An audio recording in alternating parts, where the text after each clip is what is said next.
ಪ್ರಿಯ ಸಹೋದರ ಸಹೋದರಿಯರೇ, ನಿಮ್ಮೆಲ್ಲರಿಗೆ ನನ್ನ ಹೃತ್ಪೂರ್ವಕವಾದ ವಂದನೆಗಳು.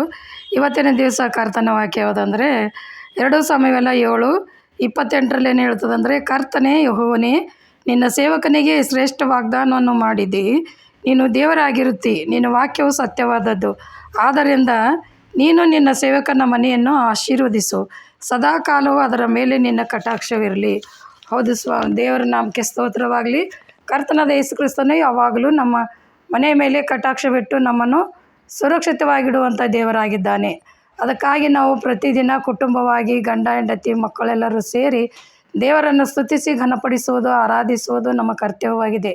ದೇವರು ಹೇಗೆ ತನ್ನ ವಚನವನ್ನು ಕೊಟ್ಟ ಪ್ರಕಾರ ನಿತ್ಯ ಭಾಗದಲ್ಲಿ ನಮ್ಮನ್ನು ನಡೆಸುವನಾಗಿದ್ದಾನೋ, ಅದೇ ರೀತಿಯಿಂದ ನಾವು ಕೂಡ ಕರ್ತನ ಮಕ್ಕಳಾಗಿ ಆತನ ಮಾರ್ಗದಲ್ಲಿ ನಡೆದು ಪ್ರತಿದಿನ ದೇವರನ್ನು ಆರಾಧಿಸಿ ಸ್ತುತಿಸಿ ಘನಪಡಿಸುವಂಥ ಅಭ್ಯಾಸ ನಾವು ತಂದೆ ತಾಯಿಗಳಾದ ಮಾಡಿದ ನಂತರ ನಮ್ಮನ್ನು ನೋಡಿ ಅನುಸರಿಸಿ ಮಕ್ಕಳು ಕೂಡ ಅದೇ ರೀತಿಯಿಂದ ಮಾಡಿ ತನ್ನ ಜೀವನದಲ್ಲಿ ಮುಂದುವರಿಯುವಂತೆ, ದೇವರ ಮಕ್ಕಳಾಗಿ ಜೀವಿಸುವಂತೆ ದೇವರು ಆಶೀರ್ವದಿಸ್ತಾನೆ. ಅದಕ್ಕಾಗಿ ಕುಟುಂಬದಲ್ಲಿ ಎಲ್ಲ ಜನರು ತಮ್ಮ ತಮ್ಮ ಮಕ್ಕಳನ್ನು ಈ ರೀತಿ ಪರಂಪರಿಸಿ ನಡೆಸಬೇಕಾಗಿಯೇ ಇವತ್ತಿನ ವಾಕ್ಯ ಇದಾಗಿರ್ತದೆ. ಅದಕ್ಕಾಗಿ ಕುಟುಂಬದ ಮೇಲೆ ಕಟಾಕ್ಷವಿರಲಿ ಅಂದರೆ ಗಂಡ ಹೆಂಡತಿ ಕೂಡ ಕುಟುಂಬದ ಸಮಸ್ಯೆದಲ್ಲಿ ಏನೇ ತೊಂದರೆ ಬಂದರೂ ಕೂಡ ದೇವರು ಆಶೀರ್ವದಿಸ್ತಾ ಆಗಿದೆ. ಹಾಗೂ ಮಕ್ಕಳಿಗೂ ಕೂಡ ಒಳ್ಳೆಯ ಆಶೀರ್ವಾದದಿಂದ ಚೆನ್ನಾಗಿ ಓದಿ ಉತ್ತೀರ್ಣರಾಗುವಂಥ ಬುದ್ಧಿ ದೇವರು ಕೊಡ್ತಾನೆ. ಅದಕ್ಕಾಗಿ ಯೆಹೋವನ ಭಯವೇ ಜ್ಞಾನಕ್ಕೆ ಮೂಲ ಅಂತ ಹೇಳ್ತದೆ. ಆ ಪ್ರಕಾರ ದೇವರ ಭಯಭಕ್ತಿಯಲ್ಲಿ ಮಕ್ಕಳನ್ನು ಬೆಳೆಸುವಾಗ ನಾವು ಪ್ರತಿದಿನ ಕುಟುಂಬ ಪ್ರಾರ್ಥನೆ ಅವಶ್ಯಕತೆ ಇದೆ ಎಂದು ಇವತ್ತಿನ ವಾಕ್ಯ ಹೇಳ್ತೇನೆ.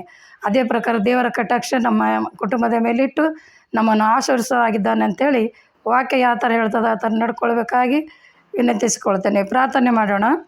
ಪರಿಶುದ್ಧನೇ ಅಪ್ಪ ತಂದೆ, ನಿನ್ನ ನಾಮಕ್ಕೆ ಸ್ತೋತ್ರ.